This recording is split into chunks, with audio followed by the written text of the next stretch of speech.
Antes de irmos para o último relato, se ainda estiver por aqui, comente o horário que está assistindo. Gosto de saber quem assiste os relatos até o final. Bem, vamos continuar.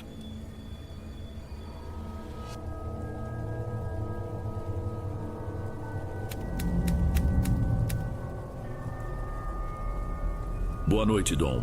Eu me chamo Emerson e até cerca de 3 meses atrás, levava uma vida bem comum, dividindo um apartamento com colegas e sobrevivendo de bicos na cidade. Mas de uma hora para outra, tudo mudou. Fui chamado a comparecer no escritório de um advogado que dizia ter algo importante para me comunicar. Cheguei sem saber ao certo o que esperar, achando que poderia ser algum problema burocrático relacionado aos falecimentos dos meus pais. Eles morreram em um acidente de carro há quase 1 ano.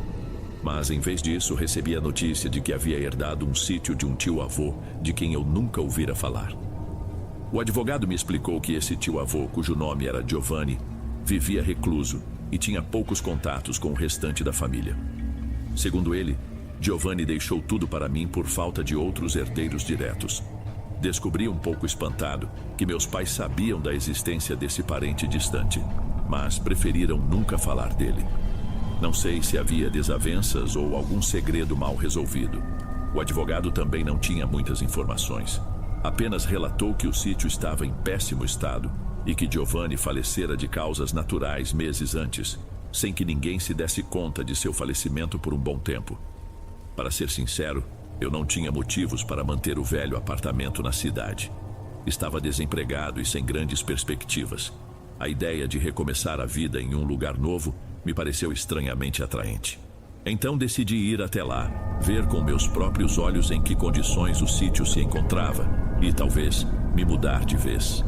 Caso fosse inviável, eu venderia a propriedade e tentaria usar o dinheiro para retomar os estudos ou abrir um negócio. No dia seguinte, arrumei minhas malas, peguei um ônibus até o município mais próximo e de lá, segui em uma caminhonete fretada. O motorista me deixou na porteira principal e eu precisei caminhar uns 20 minutos até chegar à casa. O caminho era de terra batida, rodeado por cercas quebradas e pastos abandonados. Quando avistei a sede do sítio, percebi que o lugar tinha sido esquecido havia muito tempo. Havia tábuas soltas nas paredes, janelas quebradas e telhas faltando. Não pude deixar de imaginar como Giovanni teria vivido ali nos últimos anos.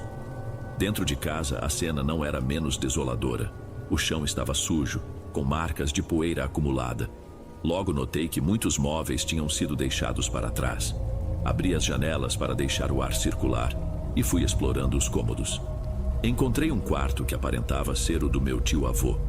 Estava repleto de cadernos velhos e alguns objetos que me causaram certo estranhamento. Amuletos de pedra, velas de cor escura e um pano que tinha, bordado, desenhos que eu não reconhecia. Quando digo que não reconhecia, não me refiro apenas a não saber o que significavam, mas a jamais ter visto símbolos como aqueles. Fiquei me perguntando se Giovanni tinha algum tipo de envolvimento com o misticismo ou apenas gostava de colecionar coisas estranhas. Preferi guardar tudo em um canto, sem julgar. Com a casa em péssimo estado, decidi fazer uma limpeza preliminar para conseguir ao menos passar a primeira noite. Separei um colchão que encontrei em melhor condição e limpei um dos quartos. Só aí notei que, apesar da estrutura precária, havia algo interessante ali. O sítio era grande, com bastante espaço de cultivo e uma vista linda para os campos. Talvez existisse potencial para reconstruir tudo. Naquele primeiro fim de tarde, saí para olhar o que restava de animais. Perto de um curral enferrujado, encontrei apenas um cavalo muito magro e um porco solitário que caminhava sem rumo. Na hora, me perguntei como ainda sobreviviam depois da morte de Giovanni. Notei, porém, que havia um pequeno córrego nos fundos do terreno, com água limpa, e nas proximidades, um antigo pomar de frutas silvestres ainda vivo. Também descobri alguns sacos de ração lacrados ao lado do curral, o que significava que, pelos últimos meses, os animais poderiam ter se virado entre a água do córrego, as frutas caídas e possíveis restos de ração. Quando a noite chegou, comecei a sentir um desconforto. Não sei se era a escuridão profunda. Não havia luz elétrica fora da casa, e mesmo dentro, a instalação funcionava mal. ou se era apenas o fato de estar sozinho em um lugar isolado. Resolvi deitar cedo, já que não havia muito a fazer. Adormeci mais rápido do que esperava, mas não consegui descansar por muito tempo. Lá pela metade da madrugada, um barulho me despertou. Parecia o rangido de uma porta pesada sendo forçada, ou talvez o vento empurrando alguma folha de zinco solta. Levantei e, tateando no escuro, tentei descobrir de onde vinha o som. Fui até a sala e notei que a porta que dava para a varanda estava entreaberta, mesmo eu tendo certeza de que a havia trancado. Quando abri com cuidado, não vi ninguém lá fora. Era só o silêncio do sítio. No entanto, havia algo curioso. A corrente enferrujada que eu tinha usado para reforçar a porta estava no chão, como se tivesse sido cortada. Fiquei parado alguns segundos, tentando entender o que poderia ter acontecido. Poderia ser um ladrão, alguém buscando algo de valor, mas duvidei que houvesse qualquer coisa valiosa ali. No dia seguinte, acordei com um certo alívio ao ver a claridade invadindo a casa. Fui ao curral conferir os animais. Estavam agitados, especialmente o porco, que ficava correndo de um lado para o outro. Notei que havia pegadas na terra perto do estábulo, mas não pareciam de sapato nem de pé descalço. Tinham um formato triangular, com duas pontas afiadas na parte da frente. Pensei se podiam ser marcas de algum animal silvestre. A região é rural e não seria impossível que um bicho grande, como uma anta ou um porco do mato, tivesse passado por ali durante a noite. Mas o passo era muito reto e organizado, quase em linha. Isso me deixou intrigado. Passei o resto do dia organizando os cômodos internos. Lavei parte do chão e joguei fora muita tralha inutilizável. Separei os cadernos do tio-avô Giovanni e me surpreendi ao folhear um ou outro. Parecia que ele anotava visões ou sonhos. Alguns textos descreviam figuras humanoides e rituais que, nas palavras dele, serviam para comunicação com forças antigas. Em outras páginas, havia desenhos de algo que lembrava um bicho misturado com um homem. Eram rabiscos sem muito nexo, mas me causaram inquietação. Quando caiu a noite, preparei um pouco de comida, liguei uma lanterna que tinha guardado e verifiquei se as portas estavam bem fechadas. Tentei organizar meus pensamentos. Será que Giovanni passou a vida envolvido com algum grupo esotérico? Ou será que ele apenas se dedicava a leituras excêntricas? Não tinha resposta, e naquele momento só me restava lidar com o que era urgente. Precisava garantir que ninguém entraria na casa de novo. Travei as janelas, coloquei um pedaço de madeira como barreira na porta da frente e ainda assim me senti inseguro. Adormeci de novo, mas desta vez, perto da meia-noite, ouvi o cavalo relinchando. O som veio de fora, insistente, como se estivesse assustado. Peguei a lanterna e saí na varanda. Iluminei o curral, que ficava a poucos metros dali. O cavalo se mexia sem parar. Mesmo no escuro, deu para ver que estava com os pelos do pescoço arrepiados e a respiração rápida. Procurei ao redor e não vi nada. Voltei para dentro, pensando se algum bicho selvagem poderia ter chegado perto. De qualquer forma, confirmei que as correntes no curral seguiam intactas e resolvi tentar dormir outra vez. Mas o resto da noite foi uma mistura de cochilos e sustos. Qualquer estalo me deixava alerta. No dia seguinte, aproveitei para ir ao pequeno povoado mais próximo e comprar suprimentos. Não havia mais do que uma vendinha e um armazém, mas consegui o básico: alimentos enlatados, velas e ferramentas para consertar cercas. Enquanto eu pagava, o atendente, que parecia curioso, resolveu puxar conversa. "Você é parente daquele senhor que morava sozinho no sítio?" Assenti, explicando rapidamente que tinha herdado o lugar. Ele franziu a testa.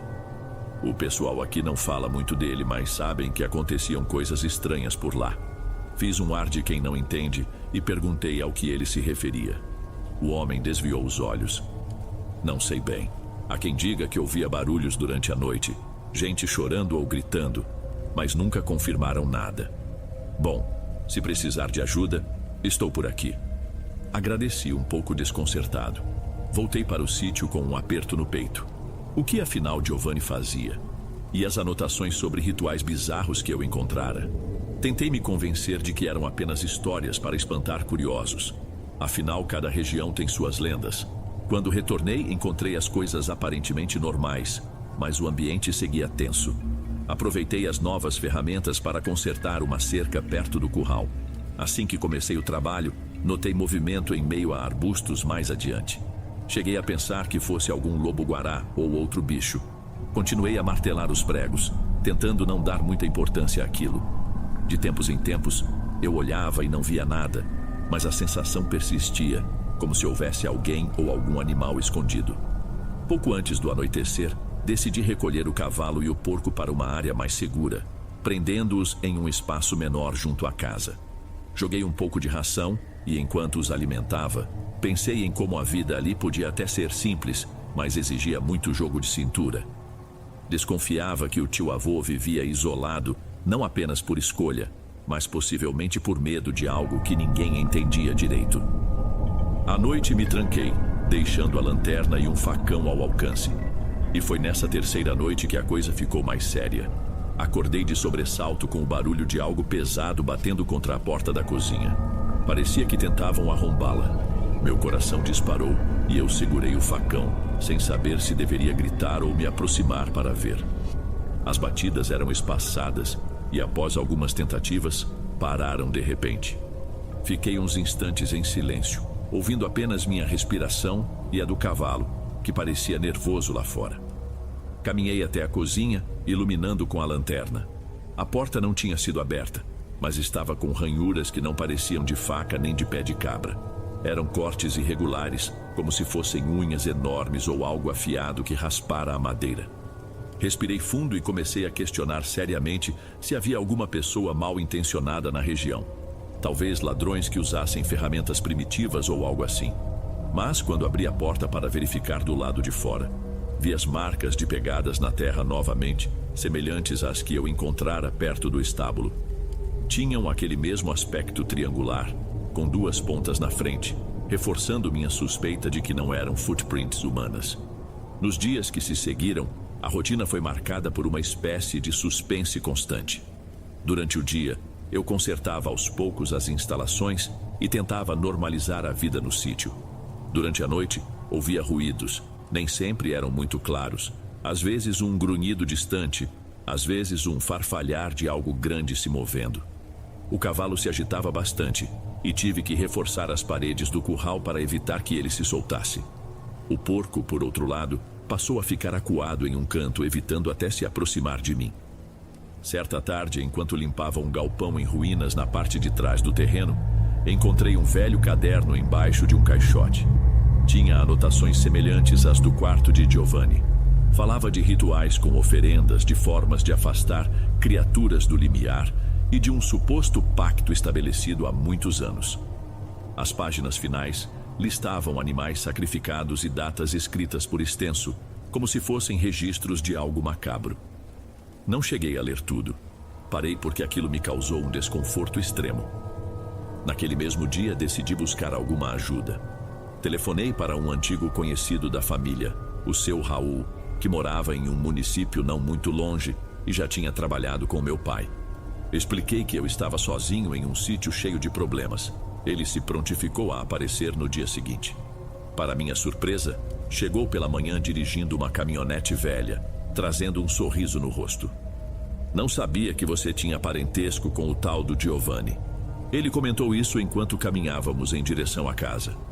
Ouvi umas histórias sobre ele, mas prefiro não me meter em boatos. Ele me ajudou a arrastar tábuas, trocar algumas telhas e, principalmente, me deu conselhos sobre como lidar com possíveis invasores. Instalou trincos mais fortes e reforçou a porta da cozinha com barras de ferro. Não quis contar tudo o que tinha acontecido, mas mencionei que alguém ou algo aparecia ali durante a noite. Ele franziu o senho. Se precisar, posso ficar umas noites aqui. Eu durmo no galpão e a gente vê se consegue flagrar seja lá quem for. Aceitei, aliviado.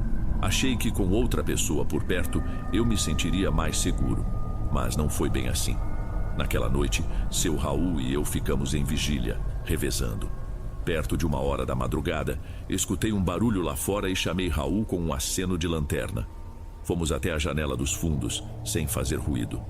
Não dava para ver muita coisa, apenas a silhueta do curral e algumas árvores que balançavam devagar. Quando retornei à sala, ouvi o cavalo relinchar e em seguida um estrondo. Corremos para fora, mas não vimos nada além das cercas balançando. A porta do curral estava aberta. embora eu tivesse certeza de tê-la trancado. O cavalo estava no limite do pasto, quase fugindo, mas conseguimos pegá-lo. O porco, por sua vez, desapareceu por alguns minutos e só voltou ao amanhecer, surgindo misteriosamente entre as moitas, com um focinho sujo de terra. De manhã, encontramos pegadas frescas semelhantes às anteriores. Dessa vez, apareciam mais nítidas, revelando aquelas duas pontas alongadas na parte da frente e uma parte maior atrás, como um casco estranho. Raul ficou com uma expressão séria. Não sei se isso aqui é gente fantasiada saciando alguma mania sinistra ou se é bicho mesmo, mas não parece pegada de porco do mato. Ele ficou até o fim da tarde e foi embora, prometendo voltar em alguns dias. Fui dormir, mas à medida que o sol sumia, aquela angústia retornou. Eu começava a suspeitar que o tio-avô Giovanni de fato realizava práticas esquisitas e que, de alguma forma, aquilo tinha deixado um rastro. Não cheguei a pensar em maldições ou espíritos.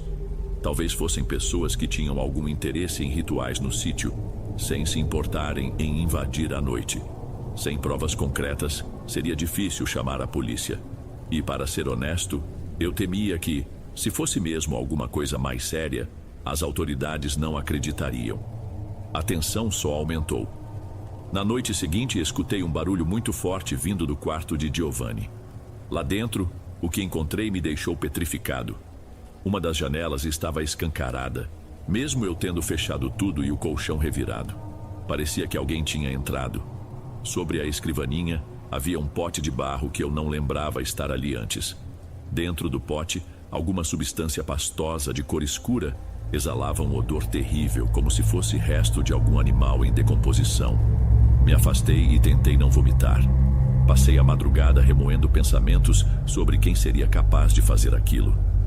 2 dias depois, Raul voltou, mas precisou partir no fim do mesmo dia para resolver questões pessoais. Fiquei sozinho de novo. Eu tentava lidar com tudo sem deixar a paranoia me dominar, mas estava cada vez mais difícil. Quando vieram novas batidas na porta certa noite, acabei gritando: "Quem está aí? O que vocês querem?" As batidas cessaram. Então, uma voz, ou algo que lembrava uma voz humana, grunhiu algumas palavras ininteligíveis do lado de fora.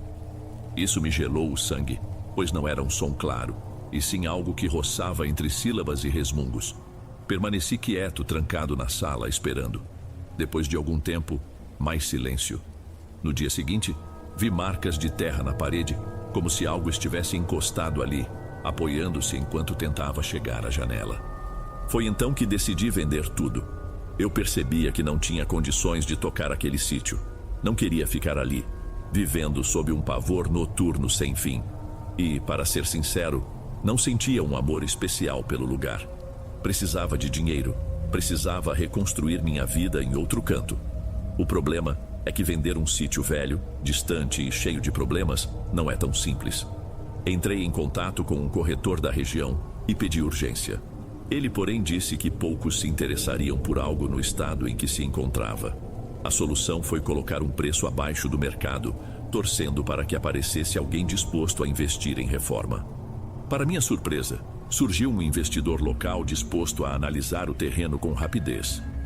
Pelo que o corretor comentou, esse comprador buscava áreas rurais grandes para um projeto de reestruturação agrícola. Por isso ele estava disposto a encarar os riscos e a vistoriar tudo com certa urgência. Concordei, pois não podia perder tempo.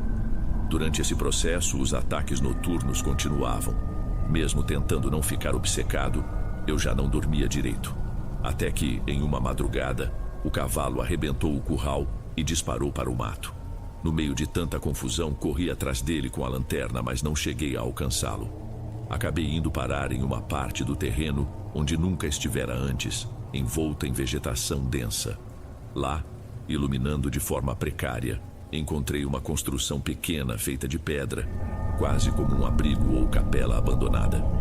A porta estava aberta e dentro havia resquícios de fogo recente e uma série de inscrições no chão, semelhantes às dos cadernos de Giovanni. Recuei assustado, pois aquilo confirmava que em algum momento haviam ocorrido rituais ou algo do tipo bem ali.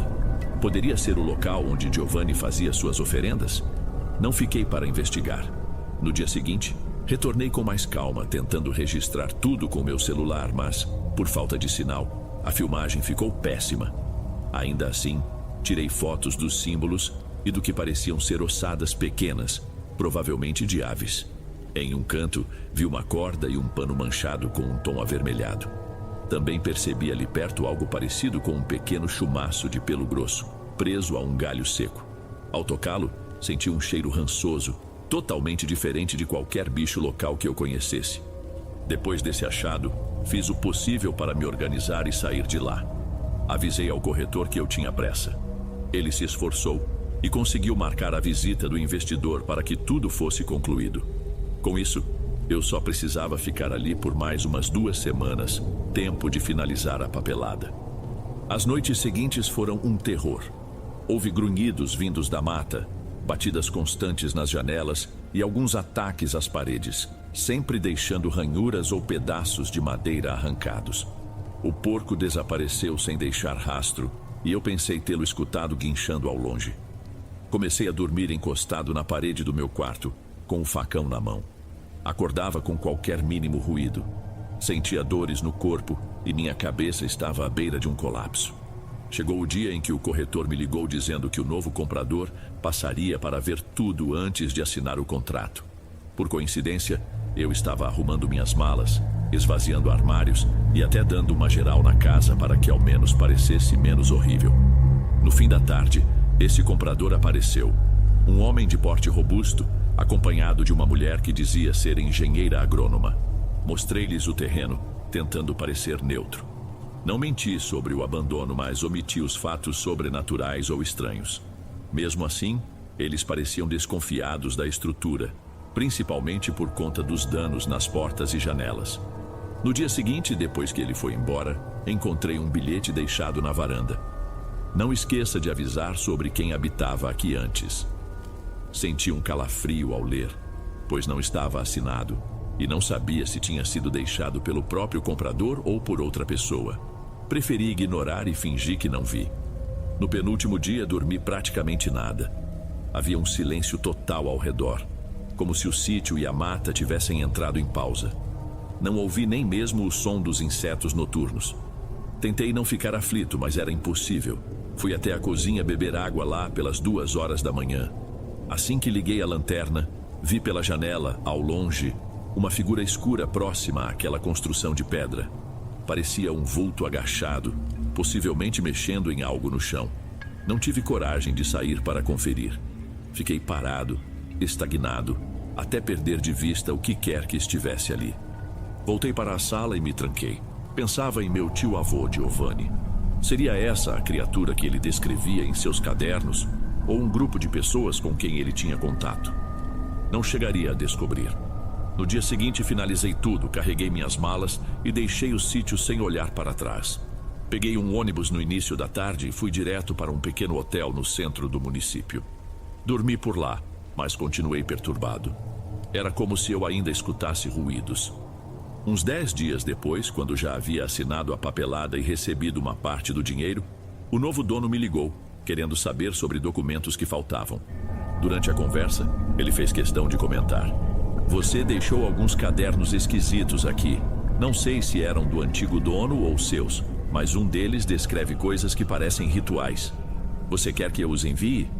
Tentei cortar o assunto. Disse que poderia ficar com tudo, que não me interessava. Ele riu um pouco, mas depois ficou sério. "Vou te falar, não sei o que rolava aqui, mas ontem à noite algo bateu na porta e ouvi passos no quintal. Vim preparado, mas não vi quem era. Se tiver algo que precise me contar, fala logo." Neguei saber detalhes e me despedi. Desde então não tive mais contato. Mudei para outra cidade e busquei retomar a vida. Ainda hoje tenho pesadelos recorrentes. Às vezes, sonho com pegadas de formato estranho e barulhos que parecem uivos abafados. No fundo, acho que nunca terei certeza do que realmente vivia naquele sítio ou de como Giovanni se envolveu com aquilo. Só sei que, mesmo longe, ainda sinto um tipo de peso na memória, como se parte de mim não tivesse se libertado. Até hoje não cogito voltar. Tudo o que passei ali foi real o suficiente para me fazer entender que algumas heranças são bem mais pesadas do que qualquer um pode suportar.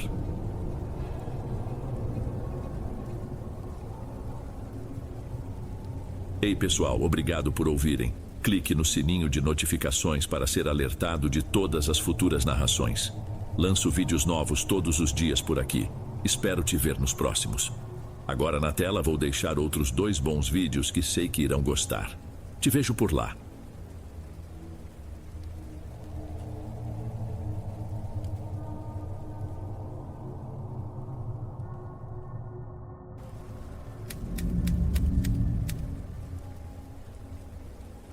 Minha mãe faleceu quando eu tinha 4 anos, e desde então fui criado apenas por meu pai, um homem conhecido por todos como Seu Cláudio. Ele sempre teve fama de sério e impaciente, mas nunca me faltou incentivo quando o assunto era estudar. Ele dizia que se eu quisesse um futuro diferente, deveria abrir os livros e me esforçar. Talvez fosse a maneira dele de lidar com a própria dor. Ele se agarrava à ideia de que eu precisava crescer com oportunidades melhores do que as que ele teve. Quando completei 18 anos, fiz algo que me parecia impensável na época. Pedi ao meu pai permissão para estudar direito na capital. Ele concordou, embora sem demonstrar muito entusiasmo. Disse que me mandaria um pouco de dinheiro enquanto eu me virava em trabalhos temporários, desde que eu não abandonasse as aulas. Aceitei sem pestanejar. Era a minha chance de sair da fazenda, ou sítio, como meu pai chamava, e experimentar a vida na cidade grande. Mesmo distante, eu mantinha contato quase diário com a fazenda, perguntando sobre o rebanho, as plantações e o estado do meu pai. Ainda assim, sempre que ligava, ele evitava falar muito de si. Dizia que estava bem, só precisava de mais peões para ajudar nas tarefas, já que o lugar não era pequeno. Eu sentia falta de algumas coisas. O cheiro da terra molhada depois da chuva, a simplicidade da refeição feita em fogão a lenha, o galo cantando antes do sol nascer. Mas no geral eu estava feliz com a liberdade que a cidade me proporcionava. No início do 3º semestre, porém, tudo desmoronou. Eu saía de uma aula de direito penal quando recebi a ligação de Marilu, que trabalhava na fazenda desde sempre. Ela tinha a voz trêmula. Contou que meu pai estava muito doente, sem forças para se levantar, e que os remédios caseiros não surtiam efeito. Pelas palavras dela, entendi que poderia ser algo grave. Senti um aperto no peito. Eu nunca vira meu pai se queixar de dor ou de qualquer mal-estar, e aquilo me derrubou. Juntei minhas coisas e peguei o primeiro ônibus para o interior, sem pensar em mais nada. Cheguei à noite. Marilu me recebeu no portão com um olhar sofrido e um abraço que parecia uma tentativa desesperada de mostrar que tudo ficaria bem.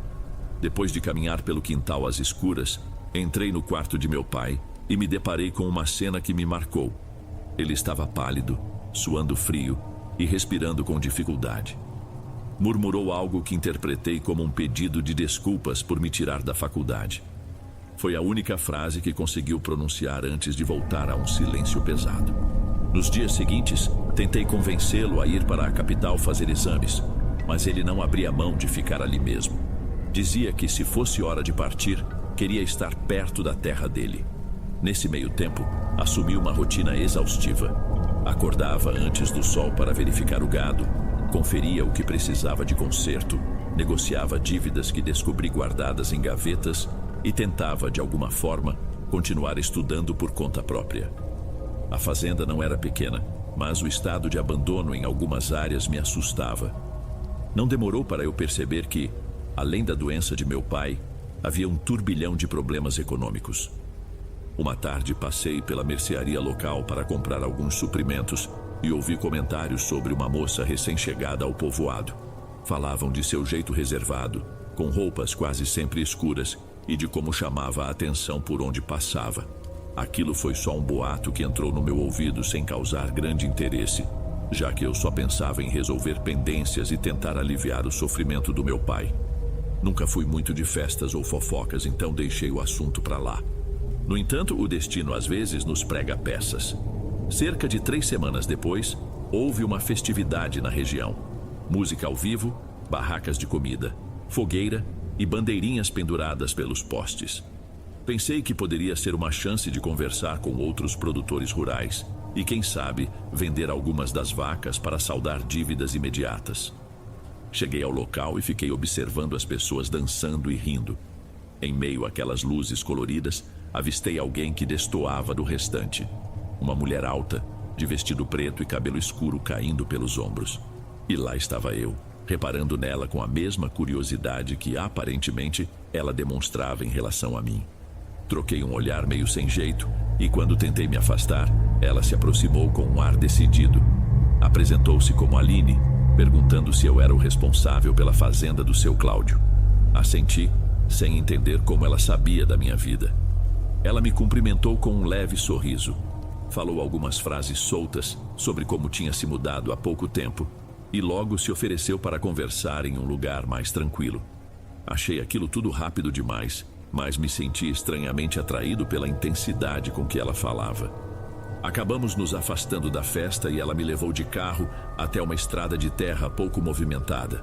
Paramos em um ponto onde quase não havia luz. Foi um dos momentos mais impulsivos da minha vida. Nos beijamos com pressa e quase uma espécie de urgência. Quando ela me deixou de volta na porta de casa, eu ainda processava o que acontecera. Não conseguia dormir, remoendo aquela lembrança que oscilava entre o desejo e a culpa. Afinal, meu pai definhava num quarto a poucos metros dali. Nos dias que seguiram, eu mantive contato com Aline por mensagens. Sempre que meu celular apitava, surgia uma esperança de reviver aqueles momentos intensos e, ao mesmo tempo, um receio. Eu não estava em condições de me envolver com ninguém.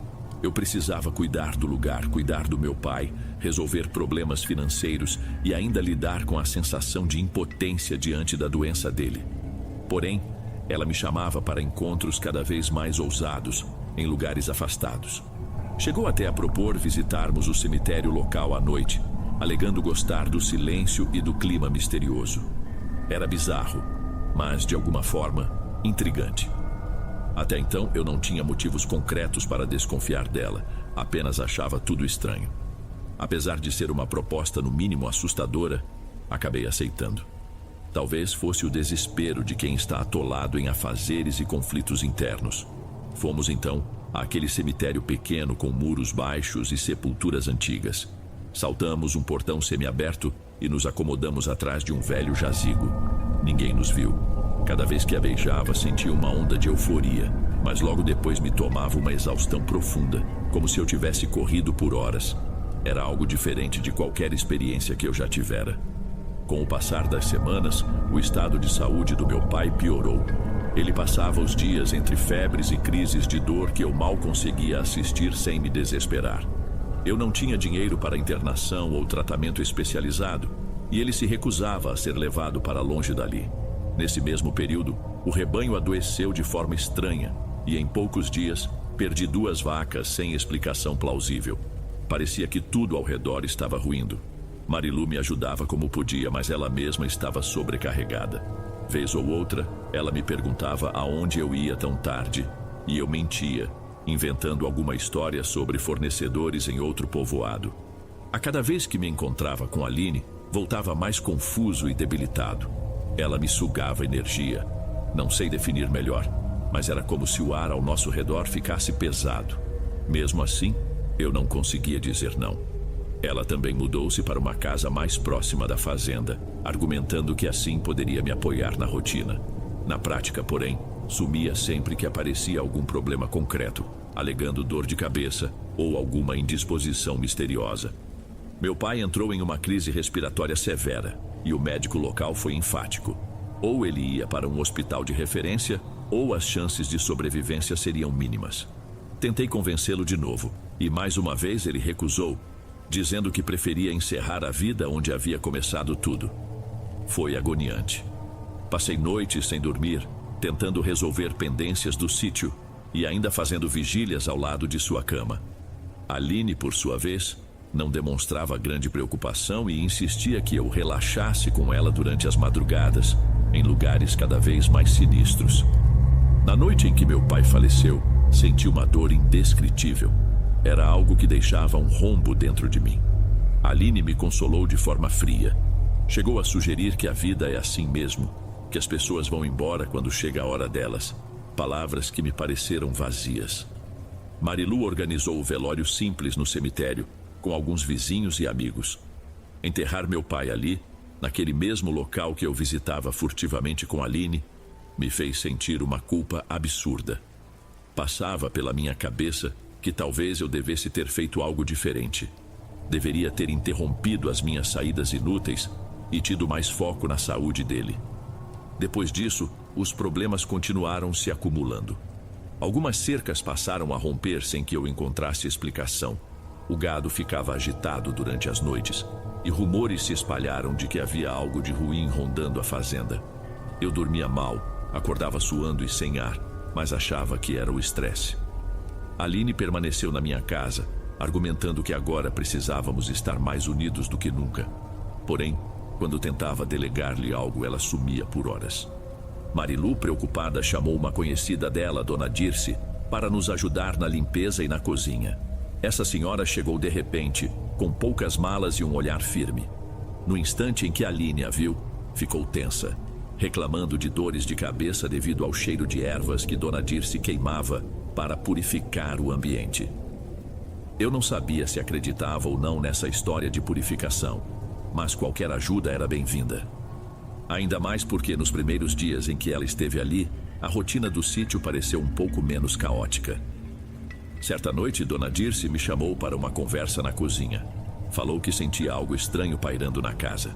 Perguntou se eu tinha ideia de quem era Aline, de onde ela vinha e por que demonstrava tanta obsessão em ficar no sítio. Fiquei sem resposta. No fundo, também não entendia como tudo aconteceu tão de repente. O pouco que sabia é que Aline aparecera do nada, trazendo uma atmosfera inquietante. Entretanto, eu não conseguia me afastar dela. As desconfianças não pararam por aí. Marilu me contou que alguns peões tinham pedido demissão, alegando enxergar movimentos estranhos durante a madrugada e preferindo não arriscar suas vidas. Eu não me sentia confortável ouvindo aquilo, mas também não podia obrigar ninguém a ficar. Aline, nesse meio tempo, continuava me chamando para escapadas noturnas. Houve uma noite em que nos encontramos perto de uma árvore centenária. Assim que voltamos, tive febre alta e um enjoo que durou até a manhã seguinte. Poucos dias depois, recebi a visita de um homem chamado Antônio, que disse representar um grupo de investidores. Ele me entregou um cartão, comentando que sabia das minhas dificuldades financeiras e que poderia comprar parte das terras a um preço interessante. Eu fiquei tentado, pois os débitos acumulados eram enormes, mas me senti bloqueado pela lembrança do meu pai e pelo valor que ele sempre deu à terra. Pedi um tempo para pensar. Antônio foi embora, avisando que a oferta não duraria muito. Naquele mesmo dia, notei que Aline sumiu por quase toda a tarde. Só reapareceu ao anoitecer, com um semblante carregado e um perfume enjoativo. Ela me disse que era hora de fazermos algo diferente no cemitério, uma espécie de ritual para nos sentirmos mais livres. Aquilo soou estranho, mas eu estava tão desgastado que aceitei. Fomos até lá, pulamos o portão mais uma vez, e em meio às sombras das sepulturas, eu caí de joelhos. Foi como se minhas pernas não suportassem o peso do meu corpo, e nesse instante, não vi nada de claramente sobrenatural, mas tive a nítida impressão de que havia alguma forma de presença perturbadora perto de nós. Voltei para casa quase arrastado por Aline. Só recuperei a plena consciência de madrugada, com um zumbido nos ouvidos. Quando acordei, ela não estava no quarto. Fiquei tonto por um tempo até conseguir me levantar. O sol já despontava e ouvi a voz de Dona Dirce vinda do quintal, entoando alguma espécie de prece. Senti uma pontada de alívio. Mesmo sem compreender direito as rezas daquela senhora, era reconfortante vê-la firme em meio a tanto caos. Foi na noite seguinte que tudo veio à tona. Dona Dirce anunciou que faria uma defesa espiritual na casa, pediu a Marilu que ficasse de prontidão e me recomendou não sair, principalmente com Aline. De início concordei, mas a insistência de Aline para irmos dar uma volta foi tão grande que quase cedi. Dona Dirce, no entanto, abriu as janelas e começou a espalhar algo que parecia sal misturado com ervas.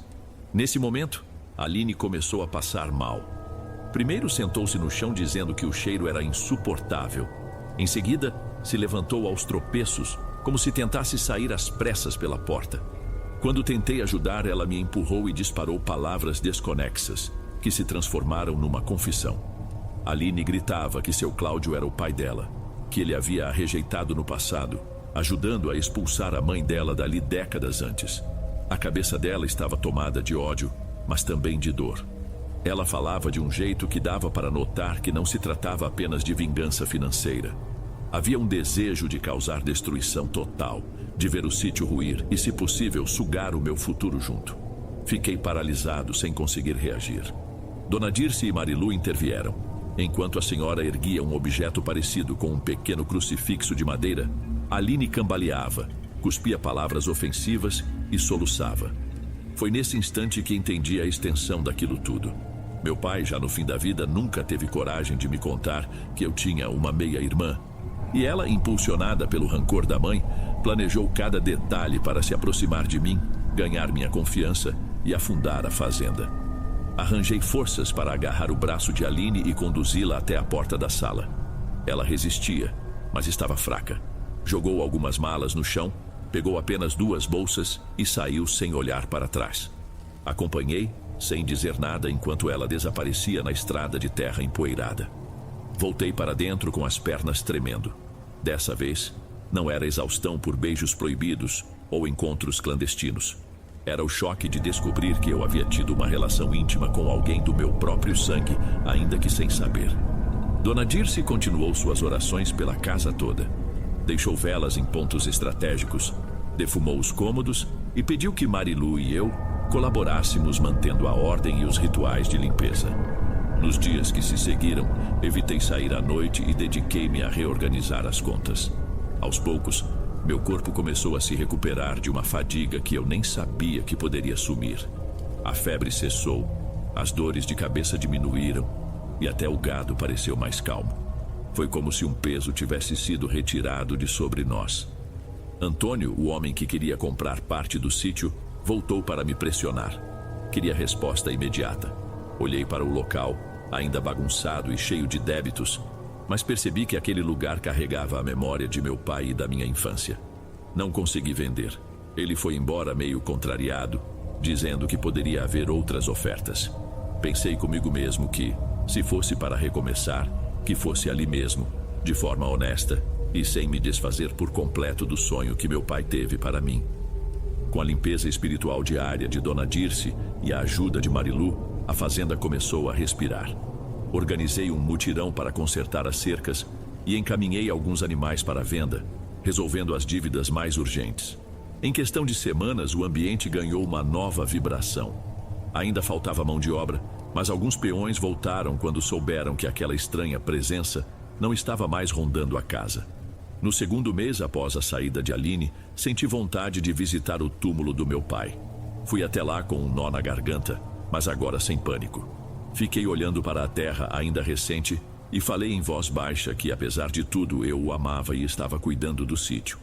Senti uma tristeza profunda, mas também um alívio por perceber que não estava mais preso a nenhum feitiço, se é que posso chamar daquela forma. As coisas que aconteceram ainda me abalavam, porém eu conseguia ver uma luz no fim do túnel. A cada semana a fazenda ia se reerguendo e eu me reencontrava comigo mesmo. Pensei em retomar os estudos de direito, mas naquele momento ainda julgava mais importante resolver de vez a situação do sítio.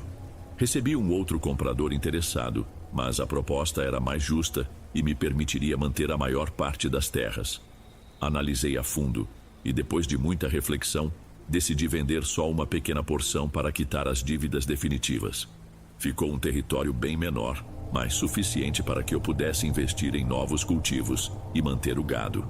Depois disso, meus dias passaram a ser uma rotina de acordar cedo, cuidar dos animais, verificar as contas e, no fim da tarde, trabalhar nos canteiros de plantio. Marilu continuou comigo, agora praticamente como uma segunda mãe. Dona Dirce, depois de um tempo, voltou para a cidade onde morava, mas disse que retornaria se eu precisasse novamente de ajuda. Deixou comigo algumas instruções de oração e proteção, que por precaução eu segui.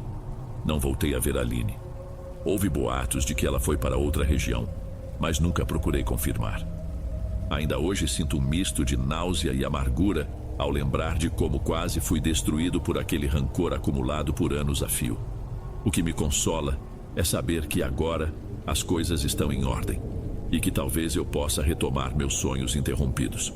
Cuidar da terra se tornou minha prioridade, mas quem sabe um dia eu arrume tempo para voltar às aulas na capital. Se há algo que aprendi, é que não podemos escapar dos segredos familiares por muito tempo. Eles encontram um jeito de emergir, mesmo que seja através das circunstâncias mais sombrias.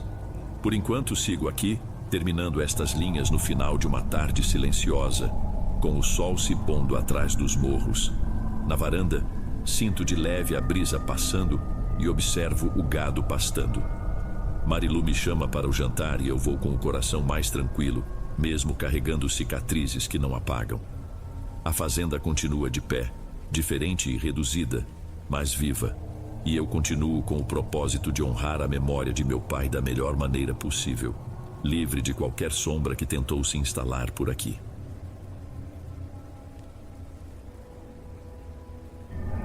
Antes de irmos para o próximo relato, se você é novo por aqui, não se esqueça de se inscrever no canal e ativar o sininho para receber as próximas histórias.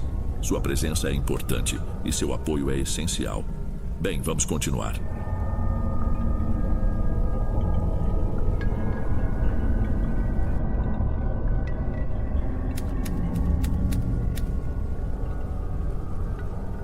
Boa noite, Dom. Meu nome é Caio.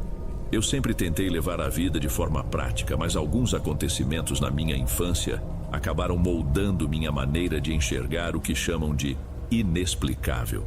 Cresci em um povoado afastado, onde parte da minha família ainda segue costumes e crenças antigas. Nunca fui de espalhar histórias de assombração, mas percebi cedo que certos eventos não se encaixavam em respostas fáceis. Quando eu era pequeno, por volta dos meus 7 anos de idade, minha mãe costumava dizer que eu passava as noites falando sozinho. Em várias ocasiões, ela me acordava assustada, perguntando com quem eu estava conversando. Eu não me lembrava de nada específico, mas carregava a certeza de ter visto silhuetas sem rosto perto da cama. Como não encontraram nada de errado comigo nos exames médicos, a família decidiu ignorar e seguir em frente. Eu havia herdado a casa dos meus avós maternos, localizada numa região de serras. Meu avô já tinha falecido há muitos anos, antes de eu nascer, mas minha avó, Dona Lígia, era uma mulher ativa e alegre. Ela me contava que em sua época de juventude, muita gente recorria a benzedeiras e rezadeiras quando ficava doente. Não se falava tanto em hospitais, e o que prevalecia eram as tradições passadas de geração em geração. Vez ou outra, ela insinuava que existiam pessoas que se aproveitavam dessas crenças para causar o mal. Houve um período em que minha avó começou a notar minha sensibilidade para certos sinais. Ela comentava que, quando a lua estava cheia, eu ficava mais inquieto e reclamava de ouvir estalos nos telhados ou sentir um cheiro forte de fumaça que ninguém mais percebia. Ainda assim, ela jamais me fez sentir medo. Ao contrário, me dizia que algumas crianças nascem com a porta da percepção meio aberta e que isso não precisava ser algo ruim, desde que eu aprendesse a respeitar o que não compreendia. Com o passar do tempo, fui me acostumando a situações estranhas. Às vezes, eu dizia que pressentia a morte de algum vizinho, e dias depois, realmente alguém falecia. A primeira vez que isso aconteceu, eu mesmo não quis acreditar. Depois vieram outras ocasiões semelhantes, que me fizeram carregar um receio constante de falar sobre o assunto. Aprendi a ficar calado, pois sempre tinha medo de que me considerassem um mentiroso, ou pior ainda, que me vissem como uma espécie de aberração. No ano de 2012, recebi a chance de estudar em uma escola mais estruturada que ficava em outro município. Fui morar provisoriamente na casa de um tio, irmão da minha mãe. Eu estava animado para ter uma rotina diferente, mas ao chegar lá, notei uma tensão no ar.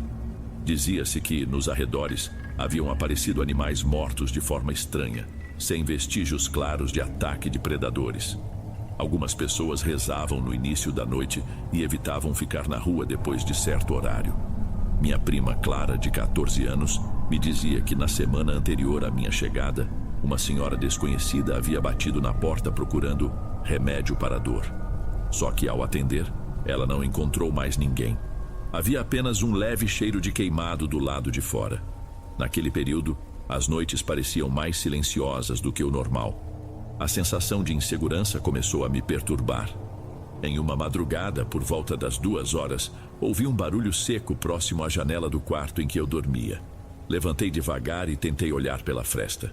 Não pude distinguir forma alguma, mas vi algo como uma sombra movimentando-se de maneira irregular. Meu coração disparou. Pensei em chamar meu tio, mas não tive coragem de gritar. Por fim, criei impulso e abri a janela para ver melhor. Não havia absolutamente nada no quintal. O silêncio, no entanto, me deixou ainda mais aflito. Passei os dias seguintes com a cabeça sempre atenta a qualquer ruído. Meus tios, Heber e Joana, percebiam que eu estava nervoso, mas atribuíram isso à mudança de cidade. Quando relatei o que tinha visto naquela noite, ele riu e disse que aquela região era cheia de histórias de assombração. Minha tia, mais preocupada, pediu para eu rezar antes de dormir. Preferi não insistir no assunto. Recebi a notícia de que minha avó, Dona Lígia, estava com a saúde frágil e precisaria de companhia na casa do povoado. Ela não queria se mudar para a cidade, pois dizia que não aguentaria perder sua independência. Com saudade dela, resolvi voltar e fazer companhia, ao menos nos fins de semana. Meu tio, que tinha um carro velho, se ofereceu para me levar sempre que eu quisesse. Assim, eu conciliaria os estudos na escola durante a semana e nos dias livres ficaria com minha avó. Ao chegar na casa dela, já no primeiro final de semana, notei que ela estava mais abatida. Tentava manter o bom humor, mas tossia com frequência e dizia que tinha sentido arrepios estranhos durante a noite. Reparei que alguns objetos na casa pareciam fora do lugar. Uma chaleira que ficava guardada no armário apareceu na mesa da sala, sem explicação. Umas velas que ela usava para rezar sumiram de uma gaveta. Ela comentou que talvez tivesse esquecido tudo isso, mas notei apreensão no seu olhar. Na manhã seguinte, bateu na porta um sujeito chamado Nonato, conhecido por ser rezador e curandeiro. Ele disse que estava ali para ver se conseguia ajudar a senhora, pois soubera por um parente que a dona da casa não andava bem.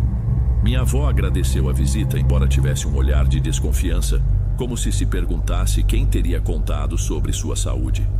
Nonato explicou que algumas pessoas da região comentavam ter visto uma mulher de aspecto envelhecido vagando perto das casas, batendo 3 vezes nas janelas e sumindo logo depois. Segundo ele, isso havia acontecido até mesmo em bairros mais afastados. Também circulava um boato de que essa mulher carregava ervas num saco de pano e oferecia curas misteriosas em troca de favores. A princípio, pensei que se tratava só de uma lenda local. Porém, na terceira noite que passei na casa da minha avó, despertei com barulhos no quintal. Não eram comuns, pareciam passos leves no meio das pedras. Decidi acender a luz. Ao chegar até a porta, hesitei. Era quase 1h da madrugada. Ainda assim, tomei coragem e abri para ver se alguém estava ali. Não encontrei viva alma, mas tive a impressão de que alguém passara por ali há pouco. Não digo que vi pegadas, mas algo na terra estava remexido. Minha avó acordou assustada com meus movimentos. Ela me chamou com a voz trêmula. Caio, o que está acontecendo? Falei que não era nada. Ela insistiu para eu entrar e trancar a porta. Falou que nas últimas semanas acordava com uma sensação de peso no peito, mas que se forçava a ficar quieta para não me deixar preocupado. Tentei consolá-la, mas eu mesmo estava apreensivo. Na tarde seguinte, ela teve uma piora repentina. Sentiu tonturas e vômito. Liguei para meus pais, que me orientaram a levá-la a um posto de saúde. Fizemos alguns exames e, embora ela tivesse passado mal, os resultados não apontaram nada grave. Receitaram repouso e uma dieta mais leve. Voltamos para casa, mas a agitação da noite anterior continuava na minha cabeça. Durante o resto da semana, dormi no quarto ao lado do dela, sempre atento a qualquer som. Na quinta noite, pouco depois de me deitar, escutei um chiado vindo da janela que dava para o quintal. Não estava ventando, não havia árvores que pudessem causar algum arranhão no vidro. Apesar disso, o ruído continuou por alguns segundos. Finalmente, resolvi levantar e abrir a cortina devagar. Vi apenas a escuridão, mas fiquei com a impressão incômoda de que alguém tinha estado ali até instantes antes. 2 dias depois, minha mãe chegou para visitar e conversar com minha avó. Ao final da tarde, houve um momento em que a encontramos dormindo na poltrona, mas respirando com dificuldade. Minha mãe tentou acordá-la e ela, meio atordoada, mencionou que sonhara com uma mulher de cabelos emaranhados que pedia para entrar na casa. Mais tarde, minha avó não se lembrava bem das palavras que tinha dito. mas descreveu a sensação de se ver presa a uma conversa desconexa. Era como se a tal mulher exigisse algo dela e ela não conseguia recusar. Nos dias seguintes, recebi a visita de uma senhora que veio ver minha avó. Seu nome era Jenny, mas diziam que era conhecida por rezar por doentes. Ela me perguntou se alguém estranho tinha aparecido pela região nos últimos tempos. Falei sobre a história daquele sujeito nonato que visitou a casa e citei também os rumores de uma mulher envelhecida que batia nas portas. Dona Jenny me olhou com expressão séria. Cuidado, meu filho. Às vezes o mal se apresenta como remédio. Não compreendi direito o que ela quis dizer, mas me senti inquieto. Minhas noites voltaram a ser agitadas. Eu sonhava com minha avó conversando com alguém fora do portão, mas a conversa não era audível. Quando tentava me aproximar, acordava suando. Para complicar, ela começou a ficar mais fraca, tendo dificuldade até de fazer as atividades rotineiras. Meus pais e meus tios se uniram para acompanhá-la no hospital de novo. Nada foi detectado além de uma anemia leve. Então algo incomum aconteceu. Um primo meu, Douglas, que morava no mesmo povoado, apareceu dizendo que viu uma pessoa encapuzada rondando o quintal da casa da minha avó. Segundo ele, essa figura parou no portão e, ao perceber que estava sendo observada, virou de costas e foi embora sem olhar para trás. Quando tentei perguntar mais detalhes, Douglas desconversou. Ele disse que não queria se envolver em histórias de feitiçaria ou intrigas de vizinhança. Meu tio Heber, que já conhecia algumas práticas de cura e rezas, decidiu falar com o nonato, o curandeiro que aparecera antes. Eu não tinha grandes expectativas, mas estava disposto a tentar qualquer coisa que pudesse ajudar a melhorar o ambiente da casa. Na tarde em que Nonato veio, fiquei no corredor, ouvindo ele conversar com minha avó em voz baixa. Saiu de lá com o semblante preocupado, dizendo apenas que faria uma prece forte e voltaria em outra ocasião. Não explicou muita coisa, mas deixou um ramo de ervas para queimar toda a noite, recomendando que a fumaça percorresse todos os cômodos. Na primeira noite após esse ritual simples, algo me despertou por volta das 3 horas. Minha avó estava gemendo no quarto. Corri até ela e percebi que suava bastante e falava palavras sem nexo, como se estivesse em meio a um pesadelo profundo. Apesar disso, mantinha os olhos abertos. Tentei acalmá-la, mas ela estava num estado que eu jamais vira. Acordei minha mãe, que dormia no outro quarto. Enquanto minha mãe pedia calma, notei que minha avó sussurrava o nome de alguém, mas não conseguia entender direito. Nos dias que seguiram, não dormi direito. Adoeci de tanta preocupação, vivendo com dores de cabeça frequentes. Voltei a ter aquelas visões ocasionais de vultos que eu tinha na infância. Porém, agora, tudo se misturava. A doença da minha avó, o medo de que algo ainda pior acontecesse, a sensação de que a casa não era mais a mesma. Um certo dia, escutei minha avó conversando sozinha ao lado da janela da sala. Ela falava em voz baixa, como se estivesse negociando alguma coisa. Cheguei devagar e perguntei se estava tudo bem. Ela imediatamente parou de falar e me olhou surpresa, sem saber explicar o que estava fazendo. Tinha lágrimas nos olhos, mas não quis entrar em detalhes. Só me pediu que eu não a deixasse sozinha à noite. Nesse contexto de tensão, apareceu uma senhora pela estrada, dizendo que buscava uma encomenda na casa de Dona Lígia. Perguntei quem era e o que procurava. Ela me olhou de maneira estranha, como se já me conhecesse. Tinha um rosto bem marcado e cabelos presos num lenço. Falou que precisava entregar um remédio para a senhora doente, mas não entrou em detalhes. Quando avisei que minha avó estava descansando, a mulher fechou a expressão. Se não tomar o remédio, ela vai piorar. Argumentei que não podíamos confiar em qualquer coisa. Ela continuou. As doenças do corpo começam na alma. Se ignorarmos, a morte vem logo. A conversa me deixou intrigado, porém recusei o pacote que ela oferecia. Não fazia sentido aceitar algo sem saber do que se tratava. A estranha saiu com passos firmes, desaparecendo na curva da estrada. Mais tarde comentei com minha mãe. Ela ficou preocupada, disse que eu devia ter falado com essa pessoa para entender melhor a origem do remédio. Preferi não contar que a expressão daquela mulher havia me causado arrepios. Pouco tempo depois, a saúde da minha avó desandou de vez. Teve febre alta por várias noites, delirava e falava sobre vozes que a chamavam para fora. Fomos ao hospital e os exames de novo Não apontaram nada. Minha mãe decidiu que a levaríamos para ficar na casa de outro tio, que vivia num bairro mais movimentado. Achávamos que, longe daquele local isolado, ela melhoraria. Só que, mesmo lá, ela continuou fraca e com o olhar distante. Fiquei alguns dias preocupado, mas voltei para concluir minhas atividades na escola. Uma tarde, recebi um telefonema do meu primo João, avisando que minha avó tinha falecido. Ele não entrou em detalhes, mas disse que foi tudo muito rápido. Lembro exatamente das palavras dele. Parece que ela partiu como quem desiste de lutar. Fiquei paralisado. Um turbilhão de culpa me atingiu. Lembrei da mulher que apareceu oferecendo o remédio e da forma como recusei. Lembrei das palavras da minha avó, de quando ela mencionava alguém chamando na porta. Parecia que todas as peças faziam sentido e, ao mesmo tempo, nenhuma encaixava. Arrumei minhas coisas e fui até a casa do meu tio, onde ela estava sendo velada. Chegando lá, achei a atmosfera densa. A família estava reunida na sala, em torno do caixão. E, em meio às pessoas, consegui distinguir a presença daquela mesma senhora que me ofereceu o remédio. Ela não olhava para ninguém. Parecia apenas encarar o corpo da minha avó com certa indiferença. Resolvi me aproximar, mas, quando cheguei perto, ela deu meia volta e saiu. Não fui atrás. Estava abalado demais para confrontá-la. Durante o velório, ouvi um murmúrio de parentes dizendo que a causa da morte continuava indefinida. Alguns comentavam que ela estaria envolvida em algo espiritual que fugia da medicina. Outros achavam que era apenas a idade e o cansaço. Minha mãe chorava e me abraçava.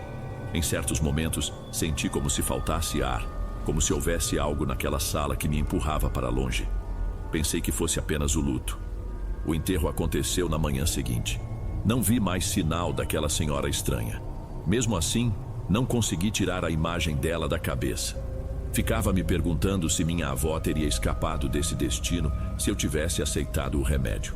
Apesar das explicações racionais, um sentimento de remorso me corroía.